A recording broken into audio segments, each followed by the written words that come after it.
had a clarity call last week with an HRT practice owner who's in her second year of practice ownership. She's still working for an urgent care clinic and she's ready to hire another provider. And that could be a really smart move, and it's exactly why she was talking to me. And when I asked her, she knew her revenue numbers immediately. But then when I asked about profit, there was silence. And that is actually super common. It happens on almost every single call I take, and it's totally okay. It's exactly why they're talking to me. But it's also exactly why I made this video. Because not knowing your profit margins before you hire is one of the biggest mistakes that a practice owner can make. I'm Chelsea Zania, and I'm a CPA, and I work specifically with medspa, HRT, and other wellness practice owners to help them build the financial systems they need to grow a profitable practice that truly supports them.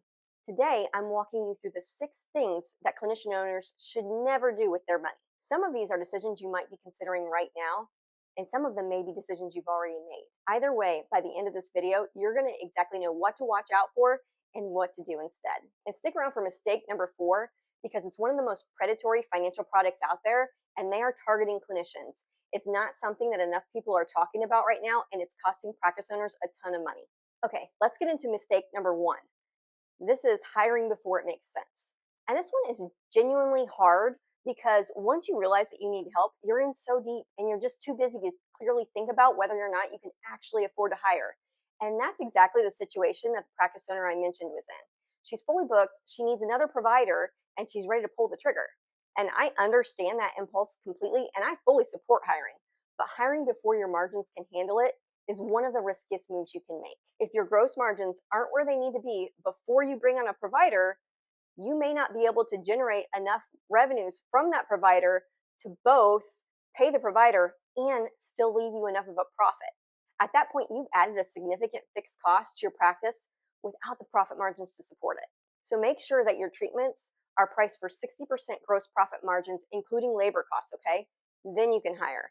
The practice owner for my story is doing the exact right thing by getting her numbers in order before she makes that move. That's exactly the right sequence of events here. Let's move on to mistake number 2. This is buying a device before you're ready. This one comes up constantly, and I totally understand the appeal. It feels like a growth move, like you're investing in your practice, and those device reps are really good at making the numbers sound great. But here's the reality. New patients are not going to flock to your practice just because you're adding a new treatment to your menu. High ticket services and device treatments are almost always high ticket, are really sold through trust and a really strong consultation process, okay? So you need an existing patient base that already trusts you and has a real desire or need for this new treatment. If you don't have that foundation first, you're just going to be making a payment on a device that isn't generating enough revenue to justify it. So before you invest in anything, I want you to ask yourself 2 questions. Number 1, do you have a patient base that has an interest in this treatment? And number 2, can you cover the device payment without needing to generate new sales to cover it? If the answer to either one of those is no, then wait, okay? Because that device will still be there when you're ready for it, and we want to make sure that you really have the financial foundation to support it. Okay, let's move on to mistake number 3. This is moving into too large or too expensive of a location before you're ready. I get it. Everybody wants to work in a beautiful space, and you want to believe that a nicer location is going to help with foot traffic and that will automatically bring in more revenue. And maybe it will, but it usually takes time before that happens. And in the meantime, you're locked into this multi-year lease that's adding real pressure to your overhead expenses. Here's the number that I want you to remember. Your rent should be between 5 to 9% of your revenues, okay? That's the range that keeps your overheads manageable and leaves enough room for a profit still. If you're above that, your facility costs are just going to be too high. The same rule applies here as it does for devices, okay? So you need to ask yourself, can you cover this rent payment without needing to generate more revenues in order to do it? If the answer is no, the space is too expensive for where you're at right now. A great location does matter, but not more than staying profitable while you grow into it. Now, all 3 of these mistakes have the same thing in common. They're much easier to avoid when you actually know your numbers. And the foundation of knowing your numbers is having clean, organized books that you can actually read and use. If you're not sure if your bookkeeping is set up correctly, I actually just put together a free DIY bookkeeping cheat sheet, and I made it specifically for my med spas, my HRT clinics, and wellness practices. It has the exact chart of accounts that I use for these, along with a guide that lets you know what types of expenses go where. It's the fastest way to make sure that your books are actually giving you the information that you need to make these big decisions, like the ones we just talked about. Grab it for free in the description below and then come right back because I don't need to miss the next 3 mistakes that we're going to talk about. Okay, so mistake number 4 is taking out an MCA or a merchant cash advance. And this one I feel really strongly about. Taking out a merchant cash advance or an MCA is one of the worst financial mistakes that you can make for your practice, full stop. Here's why. Because merchant cash advances technically aren't loans. They don't have to follow traditional lending regulations, and the financing costs are astronomical. They can be the equivalent of 50% or more of an annual interest rate when you sit down and actually do the math. And the payments generally pull directly from your bank account every single week, and you have no control over them. MCAs are predatory.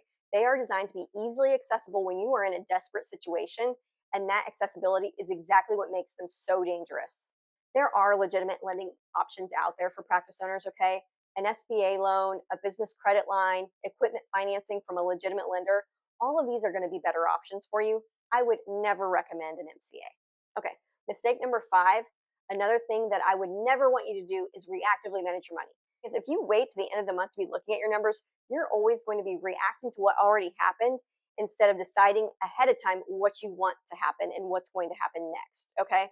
So if you catch a problem in a report at the end of the month, it's already been brewing for a couple of weeks. You really need to be looking at your cash flow every single week. Now, it doesn't have to be a complicated deep dive, and I don't want that for you. It should be a simple check-in. You need to know what came in, what went out, and most importantly, what's coming up, okay? You need to be looking ahead and deciding what you want to happen in advance of it actually happening. This weekly habit is what will give you the power to make the best decisions for your practice and start improving your profitability and cash flow naturally. Let's get into mistake number 6. This might be the most important thing I say in this video. The last thing I want you to never do is beat yourself up over money mistakes.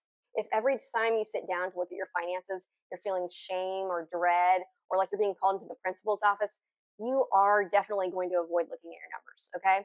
And financial avoidance is one of the most expensive patterns that a practice owner can fall into. Your numbers are not a report card, okay? They're just information. That's it. They tell you what's working and what needs attention. A low profit margin is not a verdict on your worth as a practice owner. It's just a data point that tells you where you need to focus. And a slow month is not proof that this was never going to work. It's just information that you can use to plan better in the future. The practice owners who are building something sustainable are not the ones who never make financial mistakes. They're the ones who can look at their numbers without judgment and then simply take the information for what it is, information, and then make adjustments accordingly. Now, all 6 of these things that I never want you to do are connected, and the fix for all of them start in the same place, knowing your numbers and keeping up with them consistently without making it harder than it needs to be on you. Okay, we want this to be really efficient and simple and manageable. So if you are currently sitting on a decision about whether or not to hire, buy a device, or move into a new larger location, please don't make that decision without knowing your numbers. These are 3 of the most significant financial commitments for your practice, and the difference between good timing and bad timing is going to come down to what your numbers are telling you. If you want help getting clear on where your practice stands before you pull the trigger on any of these things, this is exactly what a clarity call is for. It's a free, no obligation conversation where we are simply going to look at where your practice is at currently and what your next best steps are. The link to book is in the description below, and I would love to help you make those decisions with confidence instead of guessing. Here's what I want you to notice about the mistakes that we talked about, number 5 and 6. Reactive money management and financial avoidance aren't just bad habits. They're what happens when managing your finances feels totally overwhelming and more complicated and painful than it needs to be. And the biggest reason that practice owners tell me their finances are overwhelming is because they're trying to use a system that was never designed for them in the first place. I did a whole video on why traditional budgeting doesn't work for med spas and wellness practices and exactly what to do instead. It's a completely different approach, and it's one that actually makes showing up and working on your finances every week manageable, and it's going to give you the visibility that you need to make these major decisions that we talked about today. The link for that video is right here, so go ahead and watch that one next.